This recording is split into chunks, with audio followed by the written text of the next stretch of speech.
mid ka mid ah beelaha dega gobolkani Awdal oo maanta kulan isugu yimiday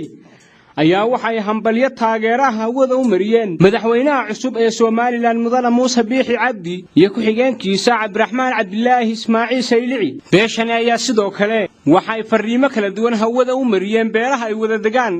gobolkani Awdal iyagoona ku baaqay in gogol ay u fidin doonaan si meesha looga saaro turxaantii iyo xanaftii ay reebtay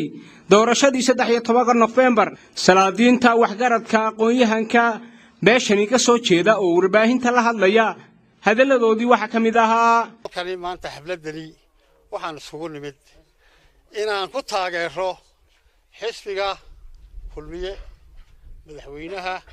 iyo madaxweyne ku xigeenka iyo xisbiga iyo lamaan dadkii ka soo qayb galay u soo halgamay guuleystay inay muxuu ahaay dhaliyaan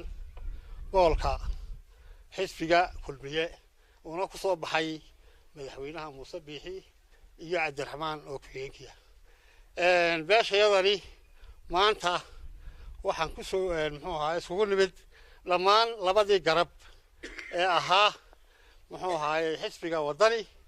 iyo xisbiga kulmiye beeshan Baabar Cabdalla maanta waxay isugu timiday inay taageerto xisbigii kulmiye ayna taageerto marka soo hambaliyayso madaxweynaha iyo madaxweyne ku xigeenka taaniin hambalyo waxaan ka hambalyeynaa madaxweynaha cusub iyo ku xigeenka xilka qabtay imika halkan waxaan ka hambalyeynaa dawladda cusub oo maanta xilka u qabtay Muuse Biixi Cabdi iyo madaxweyne ku xigeenka Cabdiraxmaan Saylici oo ah nin walaalkaya halka waxaan leeyahay kadaba baan leeyahay hambalyadana wadayaashii iyo duqaydii beeshiga horeyso way dhameysay taasan meel ka taagno waanu hambalyeynaa ilaahay xilkana oo saaran ilaahay maxaan ku radaa si fudud hawsi qiro madaxweynaha cusub ee jamhuuriyadda Soomaaliland Muuse Biixi Cabdi iyo madaxweyne ku xigeenka Cabdiraxmaan Cabdilaahi Saylici waxaan leenahay hambalyo iyo guul hambalyo ayaan leenahay odayadu waxay sheegeen beelointa Cabdalla marka inay gogol u fidiyeen beelaha Samaroonka inay ku mideynayaan gogoshaas oo lagu mideynayo oo lagu ilaawayo xanaftii iyo tartankii la soo maray ee ololihii dheeraa iyo doorashadii kadib madaxweyne yaa dooran karo oo kursiga madaxtinimo fadhiisin kara waa shacabweynaha iyaga fadhiisin kara iyagaana hadhow la xisaabtami kara oo waxa uu qabanayay waxa wax qabad ka raba waad aragteen maanta dimuqraadiyadda buuxda ee nu gaadhnay Kenya waad arkaysan xaaladda ka taagan oo ilaa imika walaa mucaaradkii baan isa salaamin walaa shacabkii baan isa salaamin dagaal baa ka dhex taagan dimuqraadiyad buuxda ee nu gaadhnay inta hadan ka imaado waan